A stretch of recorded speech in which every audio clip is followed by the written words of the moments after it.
முழுக்க பதிவுத்துறையோட ஸ்ட்ராட்டஜி என்ன, ரெவன்யூவோட ஸ்ட்ராட்டஜி என்ன, நிலத்தோட ஸ்ட்ராட்டஜி என்ன, எப்படி இயங்குது. சுவிட்சா போட்டா கரண்ட் லைட் எரியும், அதுதான் உங்களுக்கு தெரியும், அது ஆப்ரேஷன். பட் எப்படி இயங்குது, அதோட சயின்ஸ் என்ன, கண்ணுக்கு தெரியல, சூட்சுமமா தானே இருக்கு கரண்ட் வரதெல்லாம், அதை சொல்லணும்ல. அதுதான் முதல் நாள் வகுப்பு, அதுதான் முதல் நாள் வகுப்பு. அப்ப நான் எடுக்கிறது முழுக்க முழுக்க ஸ்ட்ராட்டஜி. இத வாங்கி அப்சர்வ் பண்ணிட்டா நாளைக்கு நீங்களே புது டாக்டிக் கண்டுபிடிப்பீங்க. இது தெரிஞ்சுட்டா உங்களுக்கு புரியுது. டாக்டிக்ஸ் ஒரு 10 டாக்டிக் 50 டாக்டிக் அவர் சொல்லி கொடுத்துருவாரு. உங்களுக்கு உள்ளுணர்வு பேச ஆரம்பிச்சிடும். ஏன்னா உங்களுக்கு பவுண்டேஷன் தெரிஞ்சு போச்சு, என்னது ஸ்ட்ராட்டஜி தெரிஞ்சு போச்சு. நான் உங்க ஊருக்கு ஏற்ற மாதிரி இதை என்ன பண்ணணும், இதை கரெக்ட் பண்ணணும், இதை சரி பண்ணணும்னு நீங்க ஒரு புதிய யுக்தியாளராக மாறுவீர்கள். கரெக்டா? தப்பான ஸ்ட்ராட்டஜியே தெரியாது, அப்படியே இருக்கீங்கன்னா என்ன யுக்தி கற்றுக் கொடுத்தாங்களோ அது வரைக்கும் ஓடும். யுக்தி மாறிடும். என்னது யுக்தி மாறிடும். ஒரு நண்பர் இருக்காரு, சென்னை ஆவண காப்பகத்துல எப்பவுமே ஓல்டு எஃப்எம்பி எடுத்து கொடுப்பாரு. சென்னையில நிறைய பேர் யூடியூப்ல கான்டெக்ட் பண்ணுவாங்க, ஓல்டு எஃப்எம்பி எடுத்து கொடுப்பாரு. அவர் என்ன பண்ண, காலையில போவாரு, அங்க போய் ஆர்டிஎம் அங்கேயே வெளியே எழுதி கொடுப்பாரு. ஒரு மணிக்கு 100 ரூபா 200 ரூபா வாங்கிக்குவாரு. 500 இருந்து 1000 ரூபா வரும். சந்தோஷமா பெருங்குளத்துக்கு ரயில் ஏறி போயிடுவாரு. நான் சொன்னது ஆகாதுன்னு கொஞ்ச நாள் ஆன்லைன் பண்ணிட போறாங்க. அப்பான ஸ்ட்ராட்டஜி. சீக்கிரம் அடுத்து அவருக்கு புரியல, ஏன்னா அவருக்கு அது மட்டும் தான் தெரியுது அவர் ஸ்ட்ராட்டஜில. இப்போ நம்ம ஆஃபீஸ் பண்ணிட்டாருன்னா ஒண்ணுமே புரியலண்ணே, திடீர்னு ஆன்லைன் நின்றுட்டாங்க, யாருமே வரதில்லைண்ணா. தெரிஞ்சுக்கோ எப்படி மாறுதுன்னு. ஸ்ட்ராட்டஜி தெரியலன்னா நீ எக்ஸிட் ஆகணுமா குவிட் ஆகணுமான்னு உனக்கு தெரியணும். ரைட்டுங்களா? நான் புறப்பாக்கத்துல சென்னை ஓஎம்ஆர்ல ஒரு எப்பவுமே ஒரு 17-18 வயசுக்கு அப்புறம் தானே சம்பாதிக்கணும், பிடிக்கணும், கத்துக்கணும் அப்படின்னு போகும்போது எனக்கு தெரிஞ்சப்பெல்லாம் ஆர்டிஸ்ட் வரைவாங்க. இப்பதான் நாங்க டிஜிட்டல் பேனர்ல பிரிண்ட் அடிச்சு இப்படி எடுத்துட்டு வந்திருக்கோம். இது எழுதுனா ஒரு ஓவியர் வரையணும். ஓவியருக்கு அப்பெல்லாம் செம்ம டிமாண்ட். இப்போ ஓவியருக்கு டிமாண்ட் கிடையாது. எல்லா ஊர் தலைவரும் அவர் வாசல்ல நிற்பாங்க, பாத்துருக்கீங்களா? எல்லா ஊர் தலைவர் எல்லாருமே விளம்பரம் பண்ணி ஆகணும். அவர் ஒருத்தர் தான் artist. Wall writing, name board writing, banner writing எல்லாம் பயங்கர டிமாண்டு. அப்புறம் அவருக்கு நல்ல இன்ஃபுளுன்ஸ் அது, ஏன்னா எல்லாரும் தெரியுதுல்ல, கான்டாக்ட் ஆயிடுது இல்லை அந்த ஊர்ல. அவரு எனக்கு ரொம்ப சிறப்பான நண்பர், நிறைய பேசுவோம். அவர் பேர் அன்புன்னு பேர், ரொம்ப நல்லா நிறைய பேசுவோம்.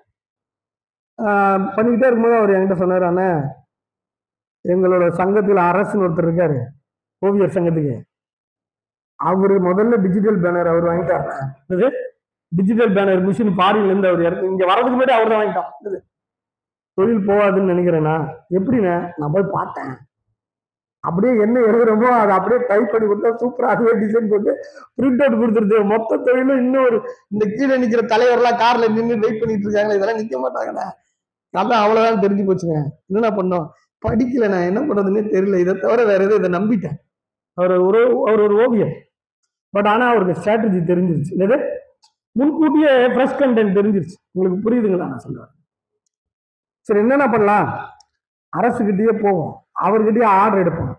வராங்கள, நான் பேனர் போட்டு தரேனே அப்படின்னு போர்டு வைப்போம். நான் டெய்லி சென்னைக்கு போறேன், டெய்லி துறப்பாக்கத்துல டெய்லி சென்னை. நீங்க தான் டெய்லி டிராவல்லே இருக்கீங்க, எனக்கு அங்க அந்த வேலையை எனக்கு அங்க இருந்து அனுப்பிச்சு விடுங்க, கொண்டு வந்து கொடுங்க. இந்த வேலையை எனக்கு நம்ம ரெண்டு பேரும் பார்ட்னர்ஷிப் பண்ணுறோம். இப்போ பெர் ஸ்கொயர் ஃபீட் 10 ரூபாய் தானே, நாங்க பண்ணும்போது 60 ரூபா 70 ரூபா, அங்க 20 ரூபா தான். ரைட்டுங்களா? கொடுக்க ரெடியா இருந்தாங்க. என்னது ஃப்ரெஷ் கண்டென்ட் இல்ல, யாருக்கும் தெரியாது இல்ல. நாங்க 2 பேரும் பார்ட்னர்ஷிப் போட்டு அதை அடிச்சோம். அதுவரையும் அவர் கல்யாணம் பண்ணிக்க போற பொண்ணோட அப்பா ஸ்டுடியோ வச்சிருந்தாரு. இவர் எப்படியோ போய் பண்ருட்டி பக்கம் போய் ஸ்டுடியோ தொழில கத்துன்னு வந்துட்டார். இதுவும் ஓடாதுண்ணே, எவ்வளவு நல்லா ஓடும் அப்படின்ட்டு திடீர்னு அன்பு ஆர்ட்ஸ் அன்பு ஸ்டுடியோவா மாறிடுச்சு. அன்பு ஆர்ட்ஸ் அன்பு ஸ்டுடியோவா மாறிடுச்சு. அவங்களே கல்யாணம் பண்ணி கூட்டு வந்துட்டார். யாரு? அது போய் கல்யாணம் பண்ணிட்டு வந்துடல, போய் கல்யாணம் பண்ணி கூட்டு வந்தார். நான் தான் கையெழுத்தெல்லாம் போட்டேன்னு வச்சுக்கோங்களேன். ஸ்டுடியோ போட்டாரு. ஸ்டுடியோ போட்டாரு, ஆர்டர் வந்துருச்சு, கல்யாண ஆர்டர் வந்துருச்சு. என்ன ஆர்டர் வந்துச்சு? கல்யாண ஆர்டர் வந்துருச்சு. கல்யாணத்துக்கு போட்டோ எடுக்கணும். சரி, நான் தானே அண்ணே வாங்கினே ஒயரை பிடிக்கணும். அவர் கூட அவர் வீடியோ எடுப்பாரு, நான் ஒயர் பிடிச்சினே போனேன். அங்க பக்கத்துல நீலாங்கரைன்னு ஒரு ஊர் இருக்கு, அது நீலாங்கரை குப்பத்துல ஒரு கல்யாணம், மீனவர்கள் வசிக்கின்ற பகுதி. எல்லாம் ரஃப் அண்ட் டக்கா இருப்பாங்க. கல்யாணம் இன்னைக்கு பாத்தீங்கன்னா ராத்திரியில சரக்குல ஃபுல்லா இருப்பாங்க. ராத்திரி முழுக்க வீடியோ எடுத்தாச்சு. காலையிலையும் எடுத்துட்டாரு. சாப்பிட உட்காரும் போது என்கிட்ட சொல்றாரு, பெரிய தப்பு பண்ணிட்டேனே. என்னன்றாரு, கேமராவை திறக்கவே இல்லைங்க. ஏதா அந்த கேமரா இருக்கு இல்லையா, அதை நான் திறக்கவே இல்லைங்க. ஏன்னா அவர் தான் பிரஸ்ஸா ஸ்டார்ட் பண்ணிட்டார் தொழில். என்னது, எனக்கு சோறெல்லாம் உள்ள போய் வாங்கி வந்துருச்சு, சிரிப்பு வந்துருச்சு, நான் சொல்லவும் முடியல. அப்படி இவங்க எல்லாம் பாக்குறேன், டான்ஸ் ஆடுறாங்க, அப்படி சந்தோஷமா இருக்கிறாங்க. ஒண்ணு கூட ரெக்கார்ட் ஆகல. இப்போவாது ரெக்கார்ட் பண்ண, இதுக்கு மேல என்ன தாலியே கட்டிட்டாங்க, சாப்பிட வந்துட்டு இருக்கிறதையாவது ரெக்கார்ட் பண்ண, மற்றதை பார்த்துக்கலானே அப்படின்ட்டு நான் எனக்கு பதட்டம் ஆயிடுச்சு. ஆனா அவர் ரொம்ப பதட்டம், சமாளிச்சுக்கலாம்.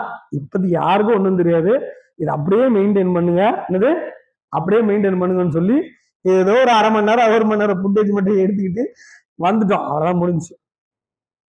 துறப்பாக்கத்துல வீடியோ ரெக்கார்ட் பண்ணாலும் இது இந்த கழுவி அந்த ஆல்பம் போடுறதெல்லாம் சென்னையில மவுண்ட் ரோட்ல அங்கதான் இருக்கு. நான் ட்ரிபிள் கேன்ல தான் எல்லாம் கடலா இருக்கு. நான் தான் ரெகுலரா அங்க இவருக்கான வெளியில சுத்துற ஆள் இல்ல, ரைட்டுங்களா.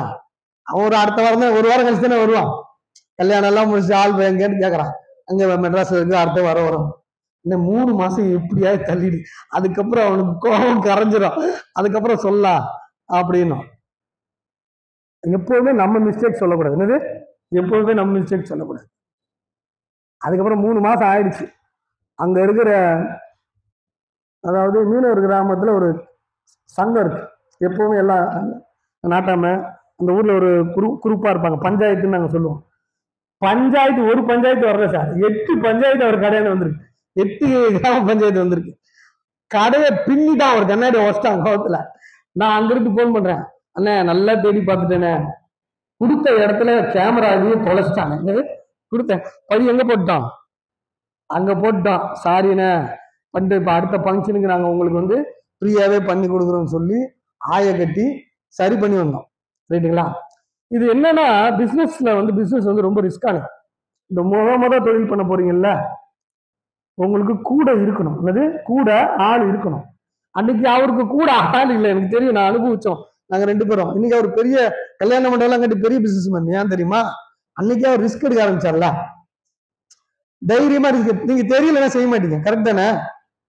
கிளம்பிட்டார், தெரியலனால என்னது எடுத்துக்கிட்டு கிளம்பிட்டார், ரைட்டுங்களா. அதுக்கு பேர் தான் ஆண்டர்பிரனர் மைண்ட் செட். அதுக்கு பேர் தான் என்னது, தெரிஞ்சா கிளம்புறது எம்ப்ளாய்மெண்ட் மைண்ட் செட், ரைட்டுங்களா. அதுக்கு பேர் என்ன, ஆண்டர்பிரனர் மைண்ட் செட். இன்னைக்கு அவர் பெரிய என் ஃபேஸ்புக்கில் ஃப்ரெண்டாக இருக்காரு, பார்த்தீங்கன்னா தெரியும். ஆக அவர்கிட்ட அனுமதி வாங்கிட்டு தான் இந்த கதையை சொல்கிறாங்க. நம்ம ஸ்டோரியை சொல்லணும் இந்த மாதிரி. ஏன்னா அந்த டிரான்ஸ்ஃபார்மர் இருக்குல்ல, அந்த ஆர்ட்ஸு, அந்த கேமரா, அங்கே நடக்கிற ஃபெயிலியர், இதே போல தான் உங்களுக்கும் இருக்கும், இதே போல தான் பிரச்சனை இருக்கும். அப்போ கூட ஒரு ஆள் இருக்கணும், கூட உங்கள் கூட ஆள் இருக்கணும். அது நாங்கள் இருக்கணும். ஏன்னா தோத்து வந்திருக்கோம். இது தோத்து உதவாங்கி நாங்கள் வந்திருக்கோம் சார். நல்ல டெண்டுல்கர் பெஸ்ட் பிளேயர் சார். அவருக்கு கோச் இருக்கா இல்லையா, நல்லா விளையாடுறவங்களே கோச் வச்சுக்கிறாங்க, ஆரம்பிக்கிறவங்களுக்கு கோச் வேணுமா இல்லையா சார். பெஸ்டா விளையாடுறவங்க எல்லாருக்குமே கோச் உண்டு சார். எனக்கு தெரியும், நான் பயங்கர எக்ஸ்பீரியன்ஸு இருப்பாங்கல்ல. கோச் இருக்கணும், கன்சல்டிங் இருக்கணும், டிஸ்கஷன் இருக்கணும், ஃபோரம் இருக்கணும். ஈவினிங்ல வந்து நம்ம ஃபோரம்ல பேசணும்.